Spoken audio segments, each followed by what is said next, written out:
और हमें ओबीसी की आवाज़ उठाते हैं, हम जहाँ भी जाते हैं ओबीसी की आवाज़ उठाते हैं, ओबीसी के लोगों की आवाज़ उठाते हैं। अगर कोई कहीं पुलिस केस भी होता है तो हमारी पूरी टीम मैम वहाँ खड़ी होती है। तो ओबीसी वर्ग के लिए किसी ने भी काम नहीं किया, चाहे कांग्रेस की सरकार रही हो, चाहे समाजवादी पार्टी की सरकार रही हो, चाहे भाजपा रही हो, किसी ने ओबीसी पर काम नहीं किया। तो जबकि हम सब लोग ओबीसी में आते हैं, यादव समाज भी ओबीसी में आता है मैम, पाल बघेल समाज भी ओबीसी में आता है, और मैं एज ए मुस्लिम मैं भी ओबीसी में आता हूँ।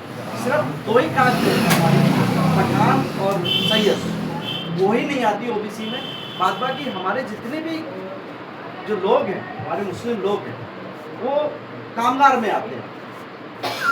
जिसने काम किया रुई धुलने का उनका मंसूरी रख दिया, जो बुनकर था उनका अंसारी रख दिया। तो इस तरीके के हमारे हम बघेल समाज को ले लें तो वो वो बकरी चला दे तो उनको बघेल समाज दे दिया उनको। तो इस तरीके से हम ओबीसी के जो लोग हैं वो एक कामगार लोग हैं, काम करने वाले लोग हैं। तो ओबीसी की किसी ने बात ही नहीं की।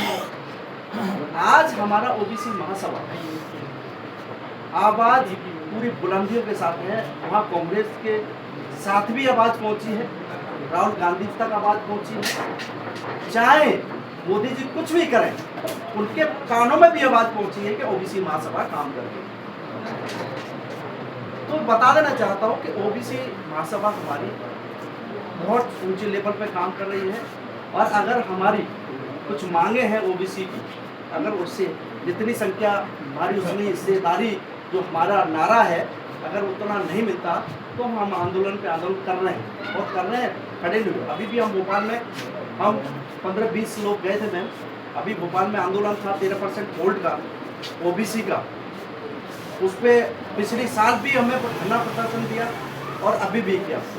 हम लोग, मैं और संदीप घुस गए थे, एक डंडा मेरे यहाँ पड़ा है, आज भी दर्द है, क्योंकि उसमें मैं घुसा था। लेकिन हम थोड़ा सा ये था कि नहीं, अब काम करना है, हम जब तक हम लाठियाँ नहीं खाएंगे जब तक सुनेंगे नहीं।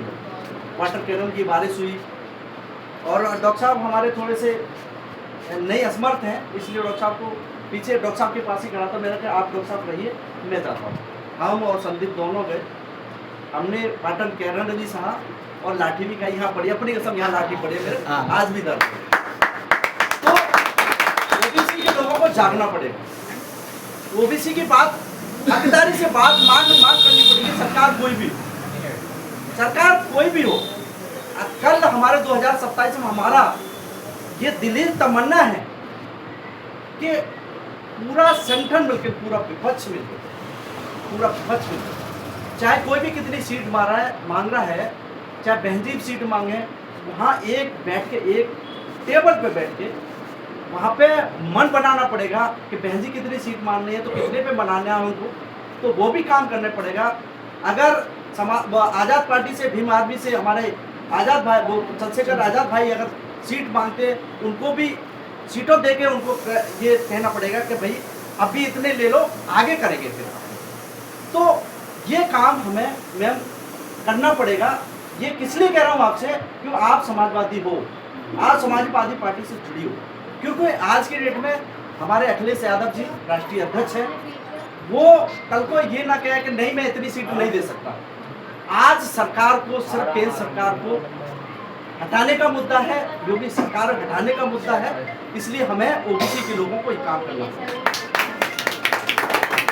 वहाँ ये नहीं कहे हम बहन जी को भी दंड करा देते, नहीं कर सकते, क्योंकि हमारा वो संगठन है, SC ST OBC और माइनॉरिटी का संगठन है। इसलिए मैं कह रहा हूँ कि ये बात हमारी माननीय अखिलेश यादव जी तक आप रखें जाके, कि ये दिल्ली प्रदेश ओबीसी महासभा की डिमांड है कि वहाँ पे एक टेबल पे बैठे सबको बैठाया जाए और जो जहाँ मन जाए उसको बनाया जाए।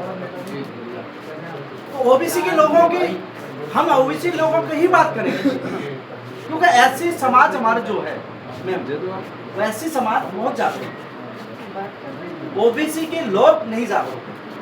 क्योंकि आज भी चाहे MP में ले लो, चाहे राजस्थान में ले लो, चाहे हरियाणा में ले लो, ओबीसी के लोग कभी भी नहीं चाहते। लेकिन अभी जेंसी ने जो हमारा प्रोटेस्ट किया उसको कामयाब हुआ, तो भाई बच्चा यूथ से ही, बच्चे मेरे भी हैं, डॉक्टर साहब की हैं, आपके बच्चे होंगे, सबके बच्चे हैं, तो बच्चे हैं। तो यूथ ने आज इस सरकार को झुकाया और झुकाना सिखा दिया कि कैसे झुकते हैं। संसद में भी यही बात हो रही है, चाहे माननीय अखिलेश यादव जी हों, चाहे हमारे चंद्रशेखर भाई हों, यही आवाज़ उठा रहे हैं। चाहे आम आदमी के संजय सिंह हो, तो आवाज़ यही हमारी उठा रहे हैं। क्योंकि ओबीसी को जब तक हिस्सेदारी नहीं मिलेगी, जब तक हमारा देश ना तो तरक्की कर पाएंगे, ना हमारे ओबीसी के लोगों को आगे आना पड़ेगा, क्योंकि राजनीति में भी उनको ओबीसी के लोगों को घुसना पड़ेगा। हिस्सेदारी जो ईमानदारी से काम कर रहा है उसको काम करना पड़ेगा ओबीसी के ऊपर, जब भी हम लोग कामयाब हो पाएंगे। इसी के साथ मैं अपनी बाड़ी को विराम देता हूँ। धन्यवाद।